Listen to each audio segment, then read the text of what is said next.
నమస్కారం రైతన్నలారా, welcome to agriculture farming tips YouTube channel.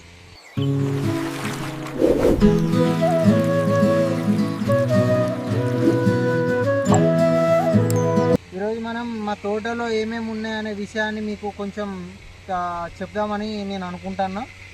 ప్రస్తుతానికైతే మనం ఇప్పుడు కొత్తిమీర సాల్లో ఉన్నాం. ఇవి చూసుకుంటే దాదాపు 2 గుంటల విస్తీర్ణంలో మేము మొత్తం కొత్తిమీరనే అలుపుకున్నాం. ఇంకా చాలా చోట్ల అలుపుకున్నాం, కానీ మధ్యలో వేరే వేరే చెట్లు పెట్టుకున్నాం. చూసుకుంటే ఇది మన కొత్తిమీర చాలా మంచిగా పెరిగింది. మనం లాస్ట్ వీడియోలో చెప్పినట్టు ఏ సీడ్స్ వాడతానో అది కూడా చెప్పేసిన. మీకు కావాలనుకుంటే మీరు ఆ సీడ్స్ చూసుకొని మీ దగ్గరున్న స్టోర్స్లలో పోయి అడిగి అవైలబుల్గా ఉంటే తీసుకొని మీరు కూడా వాడండి. చాలా మంచి రిజల్ట్ ఉంది, చూడండి ఒకసారి. రోగం కూడా ఏం వస్తలేదు. మేము ఇంతవరకు అయితే ఏ గిందులు పిచికారీ ఏం చేయలేదు. చాలా క్వాలిటీ మంచిగా ఉన్నాయి. చూసుకుంటే దీని పక్కకే మేము నెల చిక్కుడు వేసుకున్నాం. ఇది వేసుకొని చాలా రోజులు అవుతుంది. అంటే మేము దాదాపు సెప్టెంబర్ అక్టోబర్లోనేమో మాకు వచ్చింది కాత. అక్టోబర్ నవంబర్లో కాత వచ్చింది. ఇప్పటికి కూడా అత్తనే ఉంది. ఇది ఏం సీడ్స్ నాకు తెలియదు. మా నాన్న కరీంనగర్కి పోయి పట్టుకొచ్చిండు. ఇంకా పోతే మళ్ళీ దీని పక్కకే మేము మళ్ళీ కొత్తిమీరనే వేసుకున్నాం. ఇది దాదాపు 1 గుంట విస్తీర్ణం కూడా వేసుకున్నాం మేము. చూసుకుంటే మంచి పచ్చదనంగా ఉంది చెట్లు కూడా.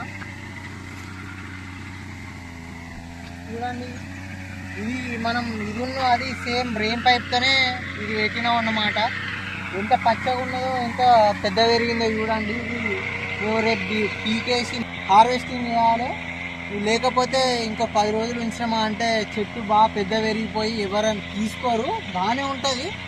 ఈ సీడ్స్కి ఏంటిదంటే స్పెషాలిటీ, మనకు పూత అనేది రాదు తొందర, చాలా లేట్ అవుతుంది. చాలా మంచిది ఇది. మళ్ళీ పోతే దాని పక్కకే మన తీగ చిక్కుడు వేసుకున్నాము. తీగ చిక్కుడు అయితే బాగానే ఉంది. అక్కడ మా నాన్న దున్నుతాను కాబట్టి శబ్దం వస్తుందని ఇక్కడ ఎక్స్ప్లెయిన్ చేస్తున్నా, లేకపోతే అక్కడికే పట్టుకోపోతున్నాం. మనకు తీగ జాతిలో మంచి సీడ్స్ పట్టుకొని వచ్చిండు. అది మన దేశీ సీడ్స్. కాయ మాత్రం మంచి దొడ్డుగా, ఇత్తులు గట్టిగా ఉంటున్నాయి, మంచిగా ఉంటుంది క్వాలిటీ. కస్టమర్లు కూడా మంచిగా తీసుకుంటారు. దాని పక్కకే మేము వేసుకున్నాం ఏంటిదంటే మళ్ళీ కొత్తిమీరని వేసుకున్నాం. కాకపోతే స్ప్రింకర్స్ అక్కడికి పోయి చూపెడతా చూడండి. ఇక్కడ నుంచి రకరకాల మొత్తం కొత్తిమీర, ఇక్కడ నుంచి రకరకాల పాలకూర కూడా చూడండి ఇంత మంచిగా ఉందో. ఇది మనకు స్ప్రింకర్స్ ద్వారా మనం చేస్తామన్నమాట. ఈ పద్ధతి మాత్రం మంచిగా ఉంది. రెయిన్ పైప్ కన్నా ఇది రిజల్ట్ మంచిగా ఉంది స్ప్రింకర్స్ ఇది. మళ్ళీ మనం దాని పక్కకు పోయి మాట్లాడుకున్నాం రండి. మరి ఇది చూసుకుంటే అరిసెంత చెట్లు పెట్టుకున్నాం. దాదాపు ఒక 5-6 సార్లు పెట్టుకున్నాం. ఇది కొంచెం పురుగు పట్టి మంచిగా లేదు, కానీ పోను కొంచెం మందు పిచికారీ చేసుకుంటే చాలా మంచి రిజల్ట్ ఉంటుంది. కాయ కూడా మంచిగా వస్తాయి. ఇవి కూడా దేశీ విత్తనాలే మేము వాడేటి, అని దేశీ విత్తనాలే. కొత్తిమీర ఒకటే బయో సీడ్స్ వాడితే మేము కంపెనీ వాడుతున్నాం.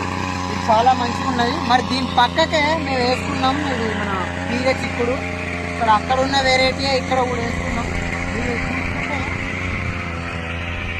కాయలు కూడా మంచిగా ఉన్నాయి చూడండి. కాయలు కూడా మంచిగా ఉన్నాయి. పురుగు గిరుగు ఏం లేదు. మేము ఏం మందులు ఇట్లా ఏం పిచికారీ చేస్తలేము, న్యాచురల్గానే పండిస్తున్నాం. చూడండి ఎంత మంచిగా ఉందో. ఇక్కడ నుంచి అక్కడ దాకా వేసుకున్నాం.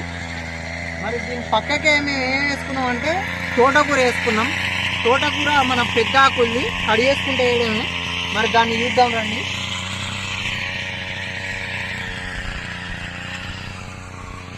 చూడండి ఎంత మంచిగా ఉందో. ఇది మన పెద్ద ఆకుల తోటకూర, చాలా మంచి రిజల్ట్ ఉంది. దీన్ని మేము వేసుకోవాలని ఎట్లా ఐడియా వచ్చిందంటే, అంతకుముందు మాకు పెద్ద చెట్లు ఉండే అక్కడ ఒకటి. దాన్ని కోసుకుంటే మా అమ్మ మార్కెట్లో అమ్మేది. అట్లా వేసుడు ఎందుకు, ఒకటే కాడ ఒక మడిలే కడుక్కొని పెద్ద ఆకుకూరల్ని పెద్ద పెరిగినాక కడిగేసుకొని కట్టగా కట్టుకొని అమ్ముకుంటే చాలా మంచిగా ఉంటుంది ఆ రిజల్ట్ అని చెప్పి మా వాళ్ళు అట్లా ఆలోచన చేసిర్రు. మరి ఇదైతే ప్రస్తుతానికి బాగున్నది. మీరు కూడా ఎవరన్నా చేయాలనుకుంటే చేసుకోండి, చాలా మంచిగా ఉన్నది రిజల్ట్.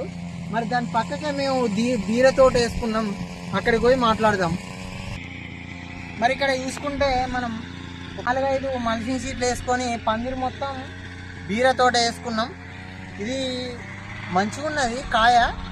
మేము మందులు ఏం ఎక్కిస్తలేం, దీనికి జస్ట్ ఒక బెల్లం నీళ్ళు ఒకటే ఎక్కిస్తాం. వీటికి మందులు ఏం వాడ అవసరం లేదు. బెల్లం నీళ్ళు ఎక్కించుకుంటే ఎయిర్ అనేది మంచి గ్రోత్ ఉంటుంది. ఆ ఎయిర్ వల్ల మనకు కాయలు అనేవి పెద్ద పెద్దగా వస్తాయి. ఆ కాయలు మేము నిన్ననే తెంపినాం కాబట్టి ఇక్కడ లేవు కాబట్టి మళ్ళీ వచ్చే ఏదైనా వీడియోలో క్లిప్ యాడ్ చేస్తా చూడండి. ఇవి చూసుకుంటే మూలకు ఆనకాయ చెట్లు కూడా పెట్టిరు మా వాళ్ళు. సోరకాయ అని కూడా అంటారు, వివిధ ప్రాంతాలల్లో వివిధ రకాలుగా పిలుచుకుంటారు. మా సైడ్ అయితే సోరకాయ అంటారు. మరి ఇవైతే అక్కడోటి వేసిర్రు, అవి కూడా మంచిగానే వస్తున్నాయి, పెద్ద పెద్దగా వస్తున్నాయి. ఇప్పుడైతే ప్రస్తుతానికి ఒక్కొక్క కాయకు 10 నుంచి 20 రూపాయల ధరలో వెళ్తాయి ఒక్కొక్క కాయ. మరి ఇటు ముందటి చూసుకుంటే మేము టమాటా తోట పెట్టినాం. ఇప్పుడు మనకు సీజనల్ ఫ్రూట్ కాబట్టి ఆప్షనల్గా పెట్టుకున్నాం, అత్తరాని లేకపోతే లేదని చెప్పి పెట్టుకున్నాం. ఎందుకంటే మాకు ఎప్పుడు టమాటా పెట్టినా ఏదో ఒక పురుగు రోగం వచ్చి ఎప్పుడు కానీ ఉంటలేవు, చచ్చిపోతామే. అందుకే మేము అట్లా పెట్టేసుకున్నది, వేరే మళ్ళీ పెట్టుకున్నాం. ఎందుకంటే ఒకవేళ వీటికి రోగం వచ్చినా ఇటు రోగం తాగకుండా నివారణ కొద్దీ అటు పక్కకు పెట్టుకున్నాం ముందుగానే. దాని పక్కకే వంకాయ చెట్టు కూడా పెట్టుకున్నాం, అవి ఇంకా చిన్న దశలోనే ఉన్నాయి. వీటి మీద కూడా వీడియోలు తీద్దాం పోను. అవి ఇంకా చిన్నగానే ఉన్నాయి, పెద్ద అయినాక వీడియోలు తీద్దాం. చూసారు కదా మా తోటలో ఏమేమి ఉన్నాయి, ఏం చెట్లు పెట్టినామని. మీరు కూడా మీ తోటలో ఏముందో కామెంట్ రూపంలో తెలపండి. మీకు తెలుసుకోవాలనుకున్నా లేకపోతే మీకు ఏమైనా ఇబ్బందులు ఉన్నా కూడా కామెంట్లో అడగండి, నేను చెప్పే ప్రయత్నం చేస్తా. లేకపోతే వీటి మీద వీడియో కూడా తీసి పెడతా, మీకు కొద్దిగా యూస్ఫుల్ అవుతుందని నేను అనుకుంటున్నా. ఒకవేళ నాకేమైనా తెలియకపోతే నేను కూడా వీడియోలలో పెడతా, దానికి సొల్యూషన్ కూడా మీరు పెడతారని ఆశిస్తూ ఇక మీ సెలవు తీసుకుంటున్నా.